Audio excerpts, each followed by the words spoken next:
Hello class, today we're going to be talking about unit circles and trigonometry. So we've been talking about trigonometry last 6 weeks and we've touched briefly on circles, but we've never talked about them together, and so that's what we're going to be doing today. So here we have a circle, and by definition of a circle, every point on the circle is the same distance from the origin. So the origin I've labeled O, and as we can see that the distance between the origin and a point on the circle is called the radius. And so what we're going to do is that we're going to measure the distance between the origin and this point, because this point is on the circle. But instead of just measuring the length, I'm going to measure what's called the coordinate distance. And when I do that, I get the coordinate distance is 1. Not necessarily 1 centimeters, but it's just 1 unit, okay? And as I move P around the circle, as you can see, the coordinate distance stays the same.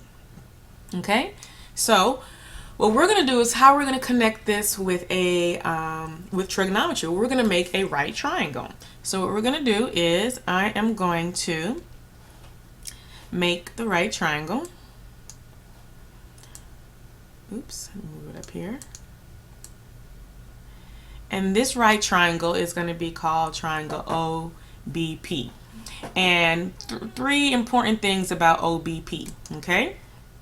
One is that OBP is always going to be a right triangle, and the legs are OB and BP, and the hypotenuse is OP.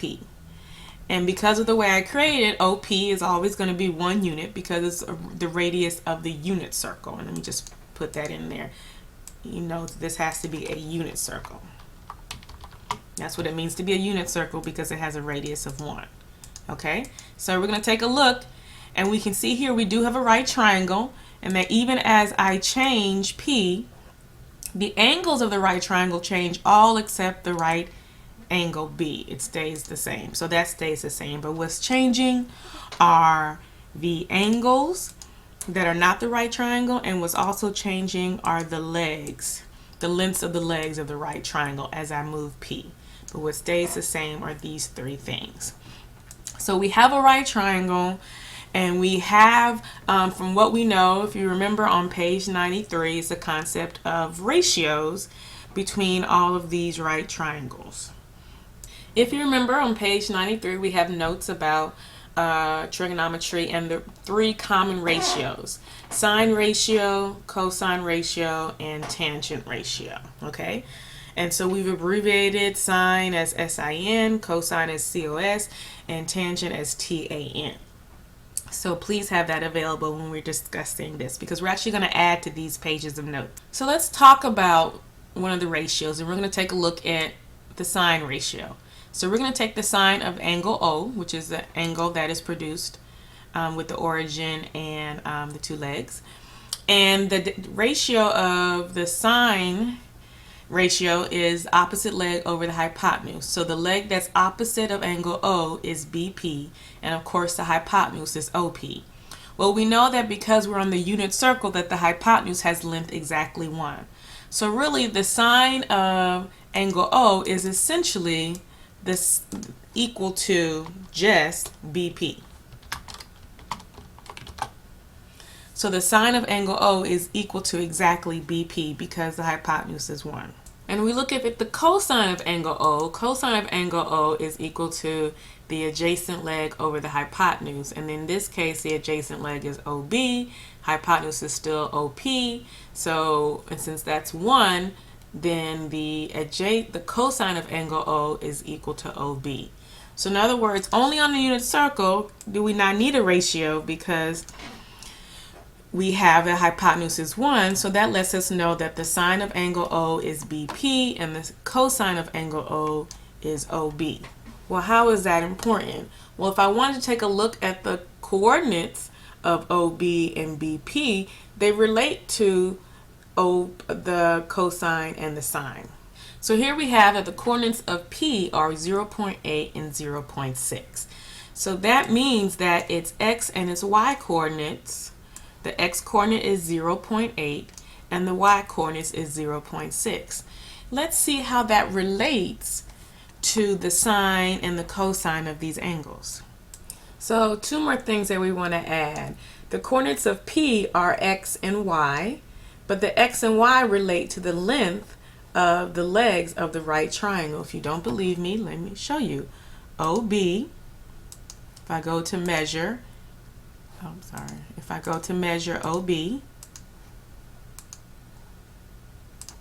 the coordinate distance is 0.8, and as I go to measure BP, the coordinate distance is 0.6. So as you can see here, the x and y coordinates are also the lengths of OB and BP, and as they change, so do those lengths change. But is there also another relationship that we can hold? Well, remember we said earlier that the sine of angle O was BP and the cosine of angle O was OB. We have another relationship that we can add between these two besides the fact that x and y are related to the legs. We can also add the fact that it's also equal to the cosine of O and the sine of O. Well, why is that important? Well, it means that we have a way of identifying the lengths of these legs by the relationship between the angles O and its cosine and sine. So let me show you what we mean by that. So I'm going to hide the coordinates of P, and I'm going to determine what the coordinates of P are based off the angle measurement of O. So let's say here I move P to over here. Okay, so as you can see here, the measure of angle O has changed. And remember we said that the OB was going to be the same as the cosine of angle O. So let's go over here, and I'm going to use just a common calculator. And you guys may have this calculator on your computer at home. And whether you know it or not, it actually can do trigonometry. So you go to view and change it to scientific. Okay? And so as you can see here, we have cosine and sine. All right, make sure it's in degrees because that's what we're dealing with. And so if I go in and type in, since O is 67.1, if I type in 67.1 and I hit cosine, I'm going to get a number of 0.389, which rounds to 0.4. I want to round it to the 10th place. So right now, based off this, it says that the cosine of 67.1 degrees is going to be close to 0.4. Well, let's see if that's the case. Oh, and let's go do sine. And it also says that the sine of O will be the y coordinate. So let me type in 67.1 and then find the sine of that. And I get a number close to 0.9. So let's see. Are 0.4 and 0.9 going to be the coordinates? Why, yes, they are. So I have a way of determining the position of this point on the unit circle by looking at the angle measurements of the side. And vice versa as well. I also have a way of determining the angles by looking at the cosine and the sine, and we're going to talk about that as well too. So if you remember, we know that we have that sine, cosine, and tangent. They all have as their inputs angles, and they all produce a ratio. So the sine of the angle is a ratio, the cosine of the angle is a ratio, the tangent of the angle is the ratio. But then we have something called an inverse relationship, which does the reverse. Instead of taking the input to be the angle and producing the ratio, it takes the input to be the ratio and it produces the angle. For all three of those, and those are called the inverse sign. So let's take a look at our notes. You should add this to the bottom of page 93. And what we're going to be doing is we're going to be solving a right triangle, and that's basically to find all the measures of its sides and its angles, even though they may only give us a few of the measures. And we're going to solve this using the inverse trigonometric ratios. And as we see here, the inverse tangent and the sine, inverse sine, and the inverse cosine can be found like this. You're going to take the ratio as the input and produce the angle that it produces.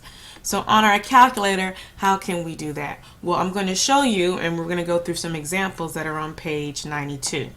So I suggest you print out page 92 or look at it from the note-taking guide that you should have and fill in the blank. So I'm putting more examples since people ask for more examples. So that's why this video is a little bit longer than it should be, because I'm adding on examples. So it says use a calculator to approximate the measure of angle A to the nearest tenth of a degree. And they give you here a right triangle, but they only give you the leg lengths. So which ratio only involves the leg lengths and not the hypotenuse, but the tangent ratio? And if you remember that the tangent of an angle is equal to the opposite over the adjacent. So here's my angle A, and the opposite leg is 16, and the adjacent leg is 20.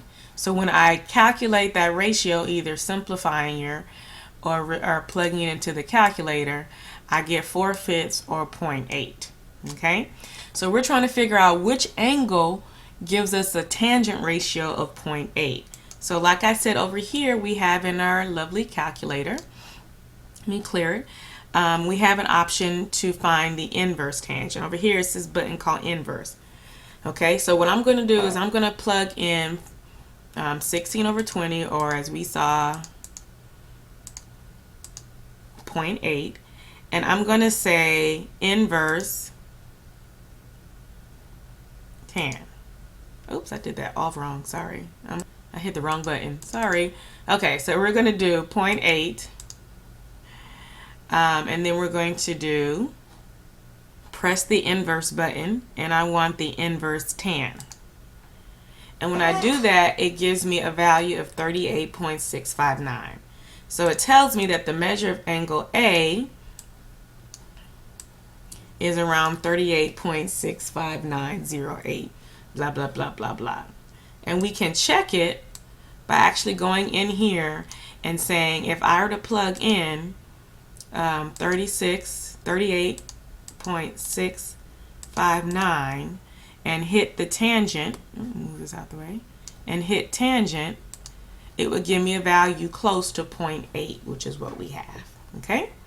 Let's take a look at another example. In example 1, use a calculator and an inverse tangent to approximate the measure of angle C to the nearest tenth of a degree. So now we have a different angle, which is C. And if we look and we remember that the tangent of angle C is going to be equal to opposite over adjacent, which is equal to 20 over 16, which is equal to, oops, let me move out of space. 5/4 or 1.25. Still need more space.